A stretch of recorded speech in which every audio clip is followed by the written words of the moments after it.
नमस्कार। मैं अखिल विश्व गायत्री परिवार से मंजू। आज मैं अपने गुरुदेव की जन्मभूमि आवलखेड़ा ग्राम का दर्शन कराऊंगी। ये आप देख रहे हैं आवलखेड़ा ग्राम में गायत्री मंदिर की जो स्थापना हुई है उसका ये मुख्य द्वार है। और ये मुख्य द्वार से होते हुए ये सबसे आगे का फ्रंट का ये द्वार है, गेट है। और इससे होते हुए मैं आपको अंदर तक ले जाती हूँ। बहुत ही विशाल, बहुत ही भव्य मंदिर बना है। सबसे पहले स्वागत कक्ष है, इसके बाद मैं मंदिर की ओर आप सबों को ले चलती हूँ। देखिए ये अंदर मूर्ति की मैं आपको दर्शन करा रही हूँ। वहाँ गायत्री माता त्रिपदा के रूप में स्थापित किया गया है और बहुत ही खूबसूरत प्रतिमा है, बहुत ही खूबसूरत। और मैं चारों तरफ से आपको इस मंदिर का अवलोकन कराऊंगी। आप ये देख रहे हैं अखंड दीपक है, ये अखंड दीपक का आप दर्शन कर ले। इसके बाद मैं आपको मंदिर परिसर के चारों तरफ से आपको मैं दिखा रही हूँ। आप देखिए बहुत ही खूबसूरत बना है अंदर का सारा दृश्य, मैं ये आपको दिखा रही हूँ। सबसे पहले मैं यहाँ सजल श्रद्धा प्रखर प्रज्ञा का दर्शन कराती हूँ। बहुत ही खूबसूरत बना है। यहाँ आने के बाद इच्छा नहीं करता कि यहाँ से जाए। आइए तो सबसे पहले दर्शन करते हैं प्रखर प्रज्ञा की। गुरुदेव का प्रतीक रूप प्रखर प्रज्ञा के रूप में हम सब मानते हैं, जानते हैं। ये प्रखर प्रज्ञा का दर्शन कर लीजिए। उसके बाद मैं सजल श्रद्धा की ओर ले चलती हूँ। करुणा, ममता, दया, क्षमा, त्याग की प्रतिमूर्ति माता भगवती देवी शर्मा जो सजल श्रद्धा के रूप में स्थापित है। ये अब मैं आपको दैनिक हवन के लिए चलती हूँ। वहाँ हम लोगों ने हवन भी किया।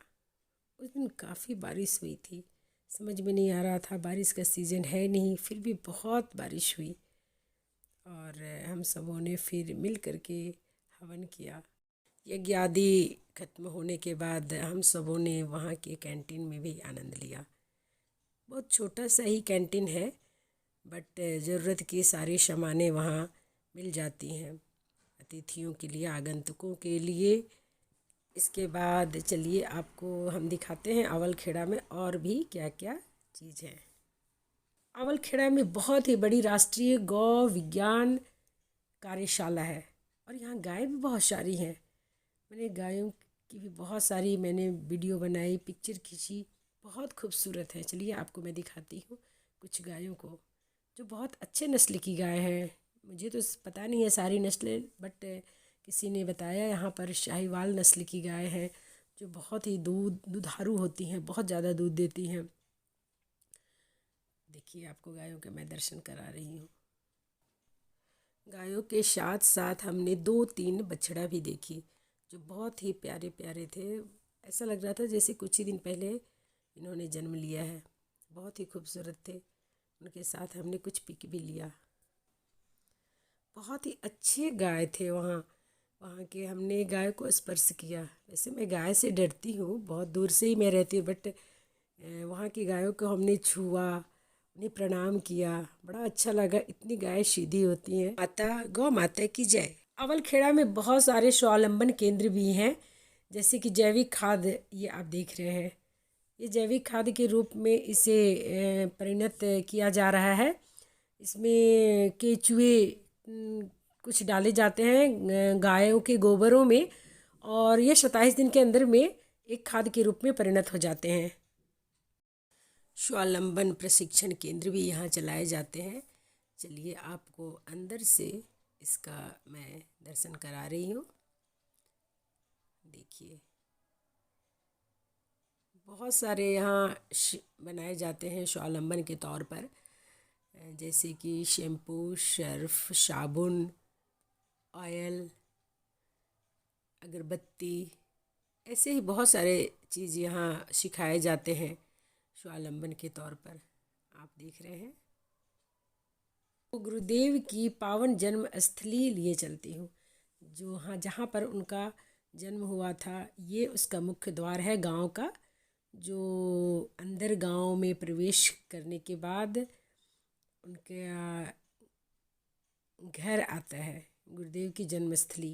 ये देखिए, ये मैं दूर से दिखा रही हूँ, ये गुरुदेव का घर है। उनकी बाहरी ये मेन गेट है, ये मुख्य द्वार है। मुख्य द्वार का मैं ऐसे, ये यहाँ तक क्षेत्र इसका फैला हुआ है, ये मैं आपको इस यहाँ से आप देख सकते हैं। ये मेन गेट है, मुख्य द्वार से होते हुए मैं आपको प्रवेश कर रही हूँ। देखिए, यहाँ कार्यकर्ता भाई लोग हैं। प्रणाम से पहले हम सबों ने एक दूसरे का अभिवादन किया। और ये जो सामने आप देख रहे हैं गुरुदेव का, ये पुराना घर है। और इसके अंदर अब हम चलते हैं। यहीं पर गुरुदेव को उनके गुरुदेव ने, यानी कि दादा गुरुदेव ने दर्शन दिया था जब वो 15 वर्ष के थे। चलिए मैं उस कक्ष में लिए चलती हूँ आपको। साधना के दौरान उनको उनके गुरुदेव ने दर्शन दिया था, मात्र वो 15 वर्ष की अवस्था में, बसंत पंचमी के दिन। ये देखिए, ये है। मैं भी कुछ देर बैठ करके वहाँ मैंने भी ध्यान साधना की, थोड़ा देर मैंने भी जप किया। यहाँ पर ये सारे स्थापित किए गए हैं। यही वो कक्ष है जहाँ पर उनके गुरुदेव ने उनको दर्शन दिए थे। कुछ देर बैठकर मैंने भी साधना की यहाँ पर। बहुत ही शांत, बहुत ही दिव्य वातावरण है यहाँ का। कभी आप आएँ तो आप भी महसूस करेंगे, बहुत ही अच्छा लगता है यहाँ पर आना। मैं कितनी बार आई हूँ, फिर भी मुझे बार बार आने की इच्छा करती है। इस बार मैं आप सबों को वीडियो बनाकर ही दिखा रही हूँ ताकि आप भी खुद साक्षात आकर के दर्शन करें। बहुत ही शांत है वातावरण, बहुत शांत है। ये वही कक्ष है जहाँ हमारे दादा गुरुदेव ने हमारे गुरुदेव को दर्शन दिया था। 1926 में मात्र 15 वर्ष की उनकी आयु थी। उस समय साधना कक्ष में वो साधना कर रहे थे। साधना के दौरान ही उनके गुरुदेव ने उनको दर्शन दिया। आइए आपको एक अद्भुत तुलसी का पौधा यहाँ दिखलाती हूँ। आंगन में एक तुलसी का पौधा है, मात्र एक तुलसी का पौधा है, और आप देख सकते हैं कितनी विशाल है, बहुत विशाल। ऐसा मैंने पौधा कभी नहीं देखी। मैंने ये गुरुदेव के आंगन में देखी, उनके घर के आंगन में ये देखी। देखिए, आपको मैं दिखा रही हूँ नज़दीक से। मात्र एक पौधा है और ये इतना विशाल तुलसी चौरा बना हुआ है। बहुत ही खूबसूरत है, अद्भुत नज़ारा है ये मेरे लिए अद्भुत है, अद्भुत।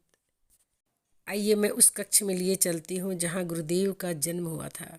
वहाँ पर अभी ब्रह्म कमल स्थापित कर दिया गया है। ये देखिए, ये वही कक्ष है जिस कक्ष में गुरुदेव का जन्म हुआ था। ये जन्म इसी कक्ष में उनकी हुई थी और उस जगह अभी ब्रह्म कमल के तौर पर वहाँ पर स्थापित कर दिया गया है। ब्रह्म कमल, जिसका लोग यहाँ आते हैं, दर्शन करते हैं और बैठकर साधना करते हैं।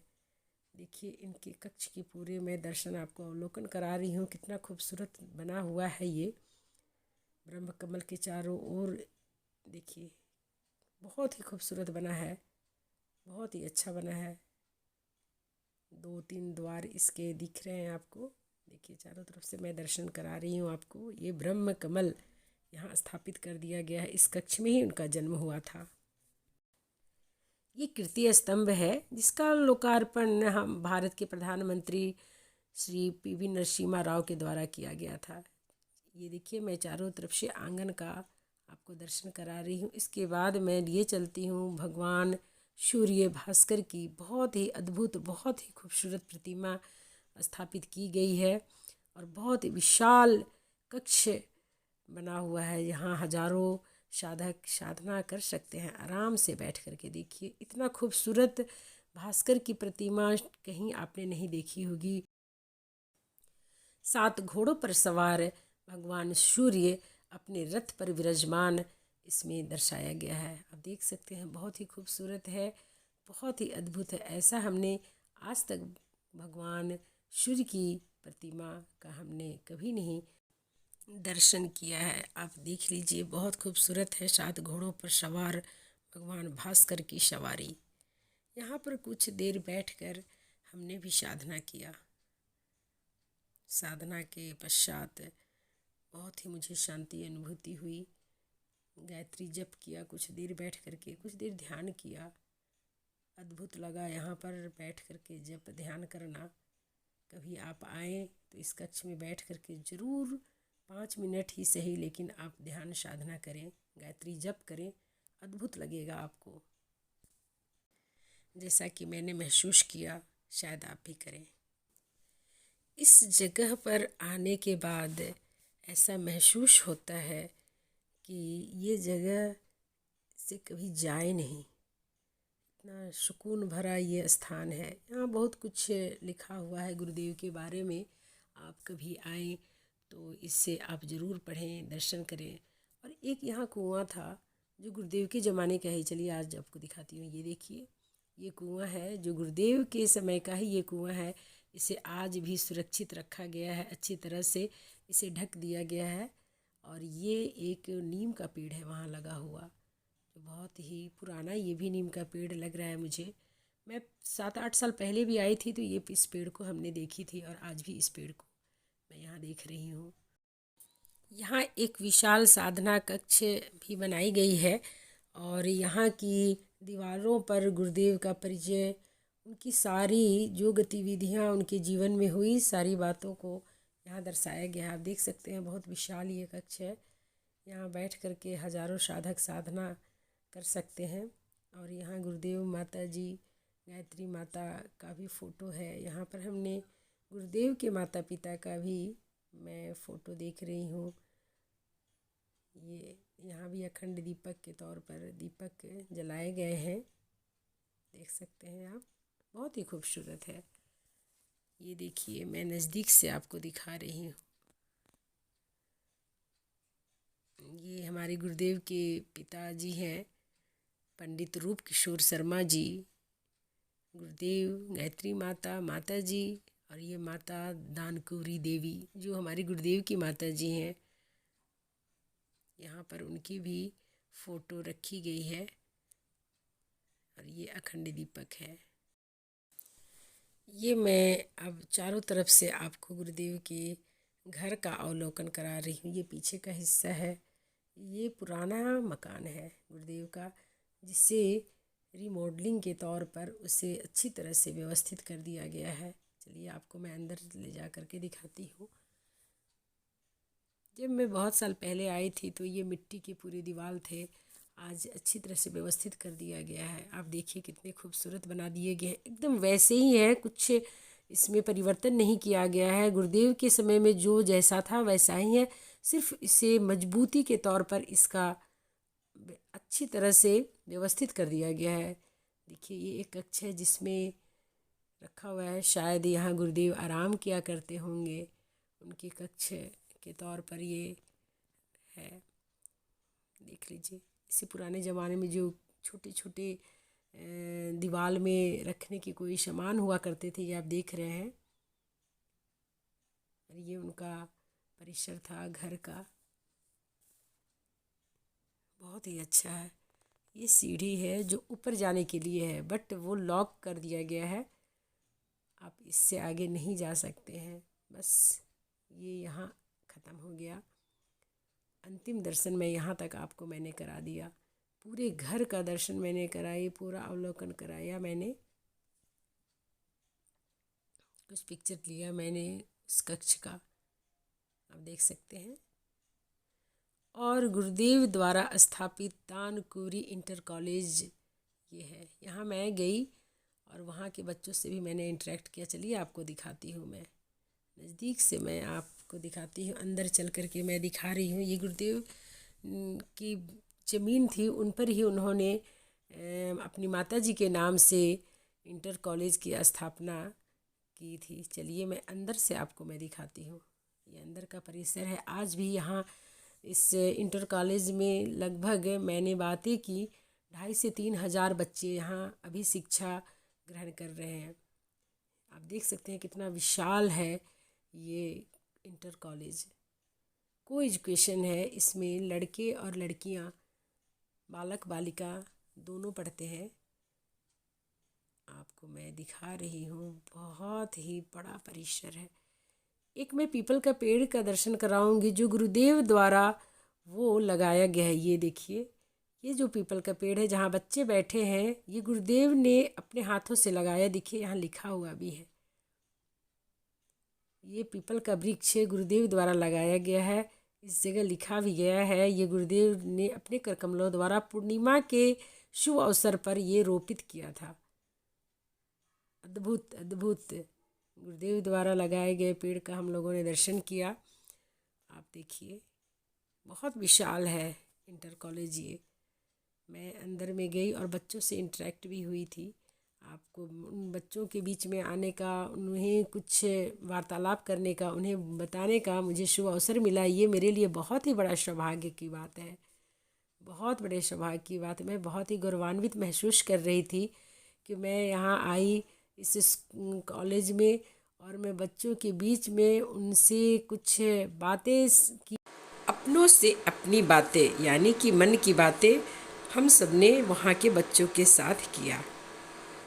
कॉलेज परिसर में ही एक मंदिर की भी स्थापना की गई है, जिसमें गायत्री माता और माता दानकुरी देवी की प्रतिमा स्थापित थी। ये आप देख सकते हैं। ये भी गेट लॉक है, मैं खोल करके इसे दिखाती हूँ। अंदर का भाग है, देखिए ये माता दानकुरी देवी और गायत्री माता, गुरुदेव और माता जी की भी फ़ोटो यहाँ लगाई गई है। बहुत ही खूबसूरत है, मतलब मन खुश हो गया यहाँ आकर के। मैं बहुत गौरवान्वित महसूस कर रही थी इस इंटर कॉलेज में आकर के, और बच्चों के बीच मुझे कुछ बोलने का भी अवसर प्राप्त हुआ। एक बार आप सब मेरे साथ साथ गायत्री मंत्र बोलेंगे, ठीक है?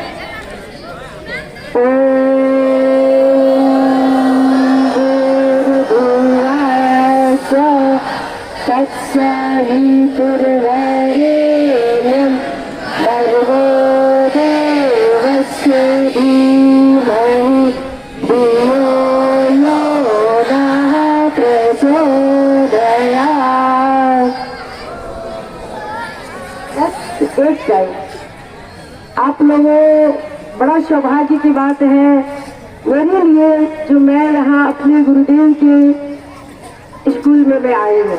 मैं दिल्ली में रहती हूँ, मैं एडवोकेट हूँ।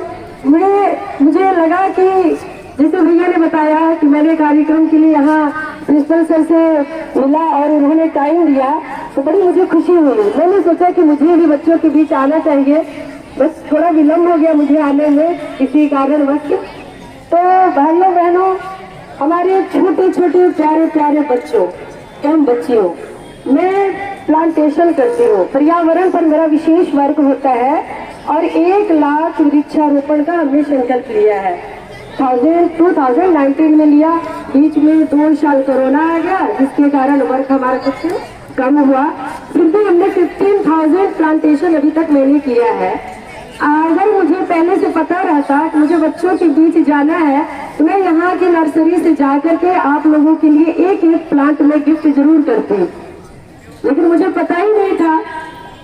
खैर कोई बात नहीं, अगर मैं कभी आऊंगी तो मैं आप सबों को एक वृक्ष दूंगी। अच्छा एक बात बताओ, आप लोग कभी आप लोगों ने प्लांटेशन किया है? एक भी पेड़ लगाया है अभी तक? लगाया है? तो बहुत खुशी की बात है, बड़ा अच्छा लगा मुझे सुन करके, जानकर। एक बार अपने लिए बहुत अच्छा, बहुत अच्छा, ऐसे बच्चे होने चाहिए आज के, बहुत अच्छा। लेकिन अगर जिन बच्चों ने आज तक नहीं लगाया हो तो अपने जन्म दिवस पर एक पेड़ आप लगाए और उसे तरुण मित्र की तरह से उसका पालन पोषण करें, तब तक करें जब तक कि वो एक वृक्ष का रूप न ले ले, ठीक है? अगर जिन बच्चों ने अभी तक नहीं लगाया है और अपने माता पिता के मैरिज एनिवर्सरी पर यानी कि जो विवाह दिवस होता है ना, उनके लिए आप उनको गिफ्ट करें कि आज आपका विवाह दिवस है तो हमने आपको एक पेड़ गिफ्ट किया, ठीक है? करेंगे आप लोग? पक्का? आप लोग बड़े अच्छे बच्चे हैं, जरूर करेंगे। हमारे अवर खेड़ा के बच्चे तो बड़े ही अच्छे हैं। बड़े सौभाग्य की बात है, हमारे गुरुदेव यहाँ पैदा लिए, पूरे विश्व में प्रचलित है ये गाँव। आप लोग किसी साधारण गांव के बच्चे नहीं हो, आप बहुत ही मतलब अच्छे बच्चे हैं और जीवन में बड़ा अच्छा कार्य करेंगे। और गायत्री मंत्र का जप जरूर कीजिए, जिनको भी तो हम लोग नहीं लगाते हैं। और आपने कोरोना काल में देखा के, है ना। और पर्यावरण के शुद्धि के कारण ओजोन मंडल में क्या हो गया, छेद हो गया, ग्लोबल वार्मिंग आ गई। आप लोगों को पता है ना, बिना समय बारिश होती है। अभी क्या बारिश का सीजन था, आज जो वर्षा हुआ, बहुत ज्यादा बारिश हुई ना आज, क्या आज वर्षा का सीजन है अभी नहीं है ना, लेकिन कितनी तेज बारिश हुई, ये उसी का परिणाम है बच्चों, क्योंकि हम लोगों ने वातावरण पर इतना दूषित अत्याचार किया है कि ये धरती करा रही है। इसलिए हमें पर्यावरण को बचाना है। इसके लिए हमें एक वृक्ष कम से कम, अगर साल में एक वृक्ष भी हम लगाएंगे ना, तो आने वाले भविष्य के लिए एक मील का पत्थर साबित होगा। ठीक है, देखो जैसे कि ऐसा नहीं, आज हम पानी खरीद के पी रहे हैं ना, कल को पता चलेगा कि हमें ऑक्सीजन खरीद करके जिंदा रहना पड़े। मानो सपोज दैट अगर ऐसा हो जाए कि जिस तरह आप लोग स्कूल बैग हैंग करते हो पीछे में, अगर ऑक्सीजन के सिलेंडर से टांगना पड़े और यहाँ से आवलखेड़ा से आगरा जाना पड़े और ऑक्सीजन कम पड़ गया, तो बीच में क्या हो जाएगा, क्या हो जाएंगे, बताओ, प्राण पखेरु हमारे उड़ जाएंगे, हो जाएंगे ना। तो ऑक्सीजन को बचाना कितना जरूरी है। तो वैसे नौबत ना आए फ्यूचर में कि हमें भी बैग की तरह ऑक्सीजन का सिलेंडर हैंग करके यहाँ से वहाँ जाना पड़े। आज से ही हम सबों को सजग हो जाना है। क्या आप लोग हो जाएंगे? आप लोग संकल्प लेते हैं, वृक्ष एक वृक्ष लगाएंगे कम से कम साल में, जिनको लगाना है वहां कैसे करें। और एक बार मेरे साथ साथ दोहराए कि मैं अपने जन्म दिवस पर कम से कम, सब लोग करें, बेटियां बहनें भी ऐसे करें, बच्चे ऐसे करें, हाथ संकल्प लें आप, तभी समझ में आएगा कि हाँ आपने संकल्प लिया, क्योंकि संकल्प में विकल्प नहीं होता। संकल्प जब ले लिया तो वो आप लगाइए। आप मुझे देकर जाइए एक संकल्प कि साल में कम से कम सब लोग। बच्चों के बीच आकर मुझे बहुत अच्छा लगा, बहुत सारी बातें उन सबों से हुई और बहुत ही अच्छा लगा। आवलखेड़ा आकर के मैं इस बार तो धन्य हो गई, निहाल हो गई। आप सबों से भी अनुरोध है, जो भी इस वीडियो को देख रहे हैं, एक बार वो हमारे गुरुदेव की जन्मस्थली जन्मभूमि आवलखेड़ा एक बार ज़रूर आएँ और ये सब जितनी भी अद्भुत चीज़ें हैं आकर के देखें, आत्मसात करें।